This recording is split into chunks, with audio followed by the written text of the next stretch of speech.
பொய்யர் அனைவரும் இரண்டாம் மரணமாகிய அக்கினியும் கந்தமும் எரிகிற கடலிலே பங்கடைவார்கள் என்றார். இதை நீங்க பாத்தீங்கன்னா எல்லா விஷயமும் வந்து ஓரளவுக்கு ஏற்றுக்கிற மாதிரி இருக்காங்க. ஒரு விஷயம் சொல்றாரு, பொய்யர் அப்படின்னு சொல்லி வச்சிருக்காரு. பொய் சொல்றவங்க என்ன செஞ்சிருவாங்கன்னா நரகத்துல வந்து போய் மாட்டிப்பாங்க அப்படின்னு சொல்றாரு. இது வந்து ரொம்ப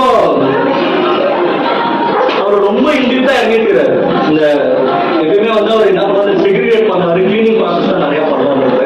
ஆச்சுன்னா அவர் ஃபர்ஸ்ட் ஒரு விஷயம் ஸ்டார்ட் பண்றாருன்னா ஃபர்ஸ்ட் அங்க கிளீனிங் ப்ராசஸ் பண்ணுவாரு, செக்ரிகேஷன் பண்ணுவாரு. நீங்க பாருங்க ரொம்ப டீப்பா போயிட்டாரு. அவர் எங்க வரைக்கும் போய்க்கிறாருன்னா, போய் பேசுறவங்க கூட என்ன செஞ்சுருவாங்க, நம்ம வந்து பகவத ராஜ்யத்தை மிஸ் பண்ணதுக்கு சான்ஸ் இருக்கு அப்படின்னு சொல்றாரு. ரீசன் என்னன்னா, நீங்க மத்திய புஸ்தகம் 12வது அதிகாரம் 36வது வருஷம் வாசிச்சீங்கன்னா அது எழுதியிருக்கோம்.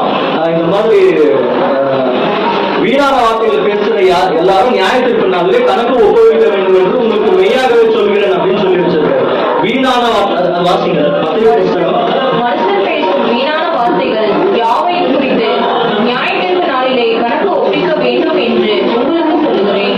ஆண்டவர் வந்து நம்ம பேசுற ஒவ்வொரு வார்த்தையும் என்ன செஞ்சிருக்காரு, ரெக்கார்ட் பண்ணி வச்சிருக்காரு, எழுதி வச்சிருக்காரு. ஃபார் எக்ஸாம்பிள் சொல்லணும்னா, இப்ப 7 மணிக்கு நான் யாரை பத்தி ஏதோ தப்பா பேசிட்டேன், ஏதோ தேவையான விஷயம் பேசிட்டேன் அப்படின்னு சொன்னா, ஆண்டவர் என்ன பண்ணுவார், ஞாயிற்றுக்கு நாள் வந்துட்டு இந்த டேட்டை சொல்லி, இந்த டைமை சொல்லி, இந்த டைம்ல இந்த வார்த்தையை ஏன் பேசுறேன் அப்படின்னு கேட்பாரு.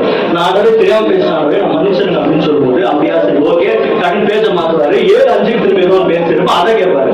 திரும்ப 7:15 ஏதோ பேசிருப்பா, அதை கேட்பாரு. எனக்கு தெரிஞ்சு நியாயத்திற்கு பண்ணும் பொழுது ஒவ்வொருத்தருக்குமே ரொம்ப டைம் எடுத்து பார்த்தேன். இன்னும் நிதானமா பொறுமையா ஒவ்வொருத்தருக்கும் ஒவ்வொரு டீட்டெயிலா கேட்டு கேட்டு கேட்டு ஏதோ அதுக்காக ரொம்ப செஞ்சுட்டாங்க இல்லைங்களா. அதுல பர்ஃபெக்டா வராது. இந்த இது ஆபீஸ்ல வந்து எக்ஸல் அப்படின்னு சொல்லிட்டு ஒண்ணு இருக்கும். அதை நீங்க ஃபார்முலா போட்டுட்டு ஒரு என்டர் பட்டன் கொடுத்தீங்கன்னா அது எல்லாத்தையும் கிளீனா டேலி பண்ணிட்டோம்.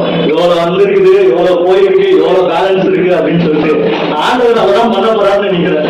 ஏன்னா அதெல்லாம் சொல்லி வச்சிருக்கிறாரு.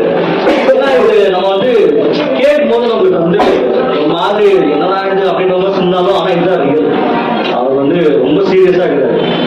ஏன்னா பரலோகமே மொத்தம் பயங்கரமா வந்து சீரியஸா தான் இருக்காங்க இந்த விஷயத்துல. ஏன்னா எந்த லெவலுக்கு அவர் இறங்கிக்கிறாரு பாருங்க.